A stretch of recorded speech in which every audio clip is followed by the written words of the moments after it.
What don't we have today? We don't have like a cover sheet. Hey, Andre. Hey, Tara. We are live. It's Mondays with Tara and Andre. We're just gonna wait a second to let a couple people join us. Oh, I meant to put something in the group really quick. So okay, do it really quickly. So here we are. It is 11 o'clock Monday morning on the eastern seaboard of North America. And who knows what time it is where you are, but you should know that. Anyway, welcome to our live chat. And today, many calendars are observing Easter, like Easter Monday? Easter Monday? Easter Monday? Easter Friday, Easter Monday, Easter Tuesday, Wednesday, Thursday, Friday, all of it? Well, it depends on which religion you're celebrating, because it's also Passover and that sort of thing. Sure. So in some of the Christian religions, it was Good Friday, and then Holy Saturday, and then Easter Sunday. And so then each day has its own name? Yeah. I don't like the sound of Good Friday because it makes the other Fridays seem not as good. I think all Fridays are beautiful, right? Is there a bad Friday? No. Maybe. No, there's no bad Friday. But there's evil or dirty Saturdays. Dirty Saturday, sexy Saturday, which we had a sexy Saturday. And then you have like little, what do you call it? Friday Junior on Thursdays? What do you call it? Mini Friday? Oh, Baby Friday? Baby Friday. Baby Friday. Mm-hmm. So, so we thought since it was a holy day, we would talk about religion and polyamory. Can you talk about the same in the same breath? Well, some may think that you cannot, which is why we thought we would just have a few question prompts. What we'd love to know from you in the comments. Do you feel you can be polyamorous and religious? Good question. Yeah. So can the two exist, right? Can we coexist? Can we be both religious, subscribing to an organized religion, and polyamorous, or can we be polyamorous, open relating, whatever you want to call it, and at the same time still be feeling as though we're part of the community that we might have, I was going to say indoctrinated, be born into. Yeah, because some people, like I was born into Catholicism. Mm-hmm. I'm now refer to myself as a recovered Catholic, so I don't go to church. Mm-hmm. I do not.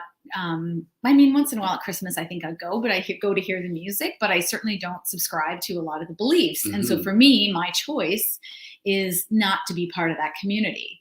I mean, some people will completely exit from the religious community, and some people will be a part of it and then choose what parts of it that they like, right? Yeah. Like we certainly know people like that. Well, yeah, we have a very good friend of ours who is a rabbi, and they are polyamorous, right? Mm-hmm. And they are able to negotiate the two. I think the idea is that very often there's this kind of presumption that we are in some ways perverse and disgusting by doing what it is that we do. Mm-hmm. And that's unfortunate because they will be the same people who often will preach that they have a community of love and that they love all their neighbors and they love all these things and they want to be inclusive. We're all God's children, but yet when we do certain things, we're somehow dismissed as being immoral and corrupt. And yet this weekend we were with a group of people and they were absolutely loving towards each other and towards us. And there didn't seem to be any indication of corruption or inconsideration or any of that. Mm-hmm. And it's unfortunate that we feel as though we were dismissed from the flock, that we're told to go away. And it doesn't feel inclusive. It doesn't feel loving. And here we are loving our neighbor. Yeah. So what do you think? No one's dropping. There's only a few people on. But even if you're watching the replay, we'd love to know what you think and kind of keep this conversation going, because I think it's an important one. And I think I want to say, too. Me too. I think you're going to say what I'm going to say, but go ahead. I just want to make a disclaimer. That's what I was going to say. Oh, that we're not here to say whether or not staying in your religious community, even if they don't support polyamory or whatever it is wrong. Mm-mm. Or this is just a discussion. We're just here. Yeah, we're not advocating one way or the other. And we're certainly not saying that organized religions are bad in any way or anything. No. All we're asking is that we acknowledge them and acknowledge their right to be in that organized religion, and that's fine. That's their choice. But we also would like to have our choice if we're not in it and we not be considered in any way less than. Mm-hmm. So, really comes down to this model of do we go 2 by 2 or do we go 1 by many? And we choose 1 by many. But it is, I don't think there's any consideration that it becomes immoral because we choose other way of relating. We want to have the freedom of choice and still have a community of inclusion, regardless of what your faith might be. Yeah, so I think like we always say in terms of like choosing your style of non-monogamy that fits you, the same is true, I think, for choosing whether or not religion or spirituality or anything fits you as well, just as long as you know why you're choosing it and you feel like it's something where you feel good in. Because I think some people may stay in things that don't feel good out of obligation, guilt, whatever, or people feel extremely, that's, for some people, it's a really hard thing to get over when they recognize that they're a certain identity and, it's not something that their religion supports. So I think that's a hard thing. It is. As you say that, it's making me think about one of the foundations, one of the cornerstones of being open, of poly, that we advocate for is the idea of communication, right? We always say communication, communication, communication. And it seems unfortunate, but there are some major religions that if you should ask any question about the religion, you might even be labeled a heretic, that you are not encouraged to ask questions and to explore. And I think that's a bit of a disservice. So you have to automatically go into it with all these beliefs. And if you should question it, if you should have any curiosities about it, even if it's to support that, it is in some way seen as threatening. Whereas we're wanting to unpack all of this. We want to talk about everything. We may not have the same agreements. We may not like the answers we come up with, but at least we'll have an informed decision about it. We can consent to it. We can have an understanding. Yeah, one of our members who grew up quite religious, in fact, I think one of their parents was a minister, did a great post last week about talking about religion. And, they're very, vocal on their profile, but it's more about asking questions and being curious. And what they were sort of commenting on is like, I'm not shunning your religion. Right. I have a difficult time when people want to shut down the conversation about it and the curiosity to say, well, God said it, or that's just the way it is, or if you don't believe that you're going to hell or anything like that. I mean, I love this comment. Religions, are for the happiness of people. Like, sure, why not? I think religion has an important place in many people's lives. And I think when they feel like they don't belong, they feel like they can't be part of it. So I'm just curious if people think that they feel they have to choose. But, to that point, though, it would be wonderful if we were all loving and included. We're all God's children. And yet sometimes there are some organized religions that say, well, we're the chosen people, which kind of makes separation. It's not an environment of inclusion, but it is the us and them kind of factor. So you're welcome in our church as long as you subscribe to these conventions. But the moment you step outside of them, we'd prefer that you not be part of our congregation. And we often say in our way of relating, don't yuck somebody's yum. So I might not necessarily subscribe to that. It might not be my jam, but I do tolerate their expressions, right? So I think it's a big part for me, the idea of tolerance, the idea of being able to accept the difference of others and appreciate it, even if I don't subscribe to it. And the same comes now. I'm not asking you to be polyamorous, but please allow me to be if that is the way that I want to walk. Yeah, it's a two-way acceptance, right? You accept that someone wants to believe or be in a certain way, and you would hope that they would accept you in the same way. For sure. And I'm not wanting to pass judgment on them and say, well, they must be weak or corrupt if they're needing to subscribe to religion, or they're wanting to subscribe to it. No, if it pleasures you, then please go for that. Absolutely.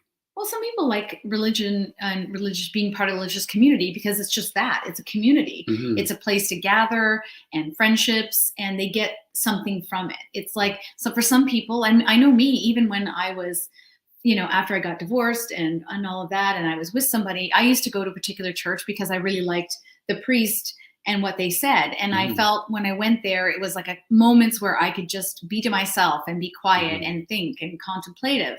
But I always felt like I just didn't quite fit there. So I had a bit of that dynamic where you feel like you're wrestling, like you're part of it, but you're not part of it. Well, like you're not subscribing to, you must marry one person and have children and do that relationship escalator. So for me, my personal choice was not to be part of that.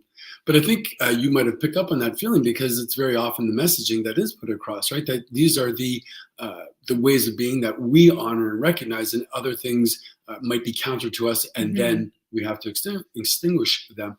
But it's interesting to see how the times are changing, and how will it come to be. So once upon a time, homosexuality was, forsaken and very disallowed, and now there are churches that recognize same-sex marriages, and they might have ordained ministers who are part of that as well. Is it recognized as viable being polyamorous or being open to more than a relationship that's not mono? So, when will we be seen as valid and that's acceptable. Yeah. And I think there is a movement towards that. Like I know my hometown, Hamilton, Ontario, Canada, I always knew that there was a Unitarian church that was very open to LGBTQIA, all the things. But somebody recently posted in a polyamorous group that they're a minister in another church in Hamilton that's queer, and it's led by a trans minister. And the minister is also out as polyamorous. Wow. And I was like, that is so amazing. And what they were posting was like that they were celebrating Holy Week. And so for them, they can be faithful, they can be Christian, that's their flavor, and be all those things because they're choosing to interpret, I think, things in a different way than maybe others would. So this weekend when we were loving our neighbors, were we being Christian? Well, that's a good question. Isn't it not? Isn't it about love and happiness? And like, it's like, could it be wrong when everybody is consenting and when everybody's loving and everybody's choosing to be there? And I don't know.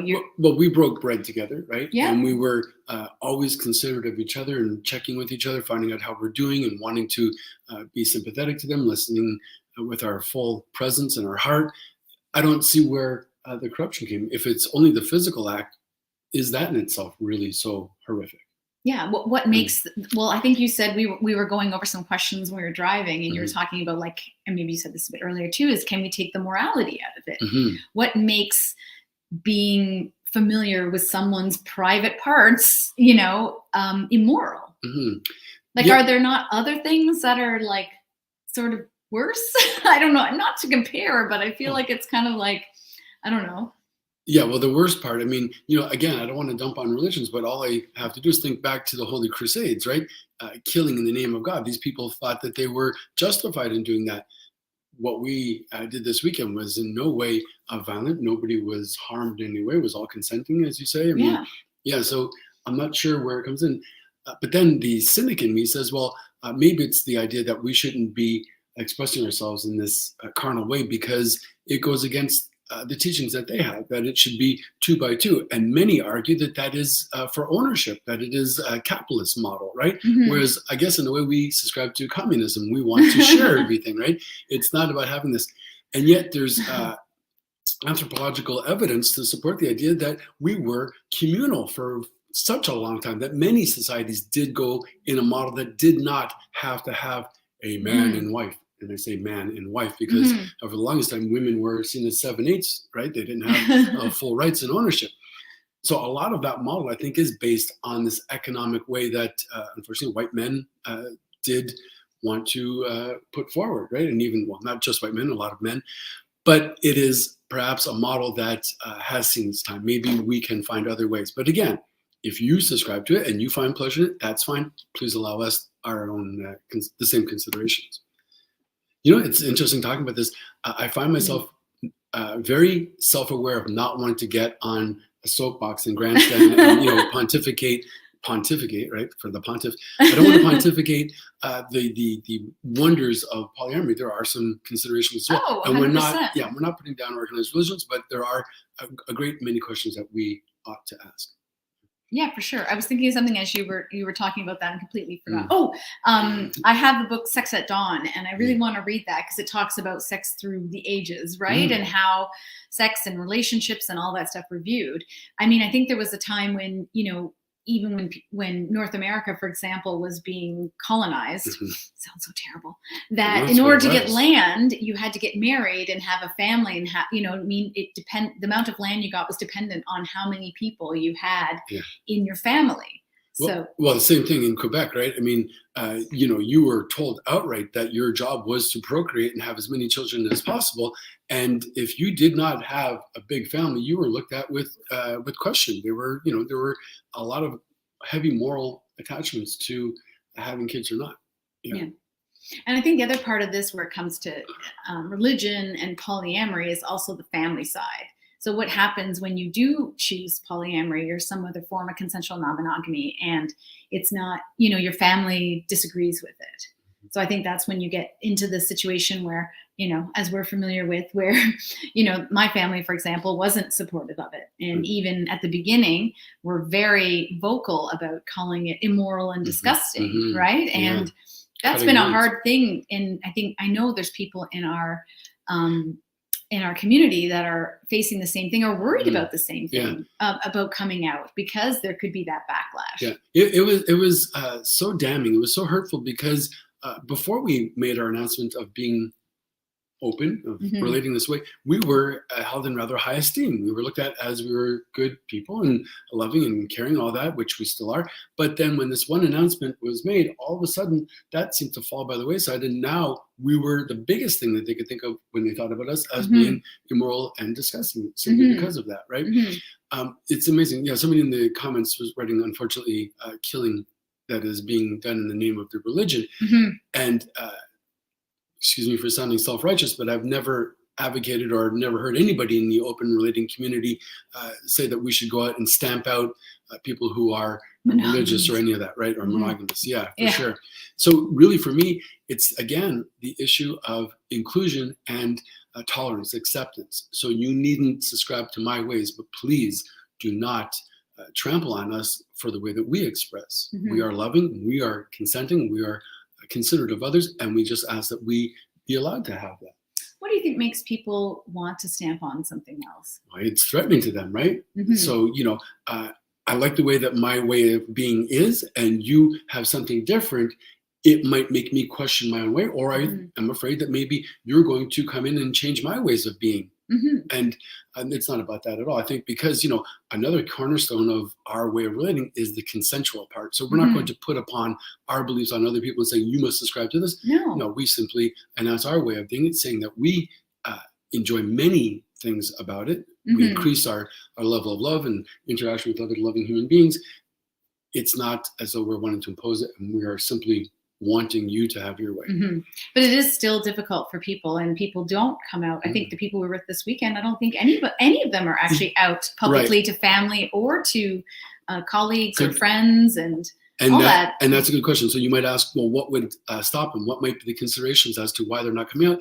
And right away, it is the repercussion. Well, what does that mean? It means that my set of beliefs are so strong that I could, want to fire you, want to excommunicate you from our community, or in some cases you might be imprisoned, or even worse, you might be put to death by it. There's not much in the way of tolerance there. Yeah. But having said all that, I think people do have experiences with coming out that are important. I mean, mine was difficult. I'm sure other people would even have a more difficult time, but over time, it has gotten better. And I'm happy that I'm out. Sure. Like, I'm happy that, I'm out. My parents are aware. My family is aware. I still feel like a little judged, but I'd rather live my life openly. I mean, that's my personal choice. And we're not saying you have to be, but if that's something that you're struggling with or want to come out, like, reach out and talk to us, because we can support you in that. We've helped people do this, come out to partners, even as polyamorous, not, and, with great success. Right. Yeah. So for me, it's been freeing, difficult, but freeing, But again, like we've said many times before, we are in a position of privilege that we are able to do that. I'm not going to be fired. I have my own private practice. I'm not going to be put up on my community in any ways like that. So I am able to do that. And for other people, they do not have that privilege, that luxury. But as more and more of us stand together, it becomes acceptable, normalized. It becomes just like that. And it makes me think back. It's not at all the same, and I'm not suggesting it is, but it makes me think of the parallels to homosexuality when people were closeted and were afraid to come out. But more and more people came out, and now in many areas it is seen as matter of fact. Although in some parts of the world, unfortunately, yes, it is still unacceptable. Yeah. But I think that when we are able to, and we announce ourselves as just as normal, just as viable, then it helps other people say, well, me too. I'm there as well, and I'm able to stand with you. Yeah, and there's ways of doing it. I mean, I think, we have a whole talk in the group where we planned that whole discussion. And I mean, it went partially the way we were worried about, but still, there are ways to do it that share, and I continuously share why it's important to me to be open and polyamorous. In fact, this most recent trip I was on, I was going to visit some friends, And my parents said to me as I was leaving, one of my parents said to me, so are these your friends that swap partners? And so I kind of smiled and paused, and I said to them something like, these are my friends that enjoy having multiple loving relationships with others. But wait a second. They have many friends as well. They have many loving relationships as well. Yeah. Well, it's not that dissimilar. And in fact, I went and visited those friends, and we just hung out and did a lot of things. Like if you think about our weekend, our loving friends that we spent with this weekend, it's like, the majority of the time was spent hanging out, just being friends, going for walks, sharing food, just, enjoying a relationship. We just so happen to have that little extra that we do with them. Yeah. We like to wrestle in the nude. Wrestle in the nude, make human lasagna. Pancakes, Pancakes. It's pretty fun. So anyway, so religion. So still curious about what people think. If you're watching this in the replay, put #replay. We don't have a worksheet today, but if you do need support with anything, you want to talk about your personal circumstances, whether it be coming out, religion and polyamory, or something else, just drop us a note here or send a DM to either of us, and we're happy to support you and answer your questions. For sure. And like you said, coming out may not always be so easy, but if you're able to go through it, you might find a great sense of relief, right? We often say we're only as sick as our secrets. So when we are having to hold so that. Good. Can you say that one more time slowly? We're only as sick as our secrets. Oh, where's that from? I think the first time I heard it was from a 12-step group, AA. But I think we're only as sick as our secrets. Yeah. Oh, so in other words, we're having to hold all of that in our psychic economy, and it taxes our economy. It does weigh on us. Even if we're not consciously thinking about it, somewhere in the back, we feel as though we're not as authentic as we might be otherwise. And when we do announce it, it might be difficult at first. There might be a lot of judgment passed in that. But then at one point, we become free of it. And we're like, you know what? That's their judgment. It's not mine. I'm living my life the way I need to live it, the way I want to live it. I'm free to live it that way. Yeah. I think that applies to a lot of things in non-monogamy, right? When people are navigating non-monogamy and dealing with things like jealousy or insecurity or attachment wounds, it's like hard going through it.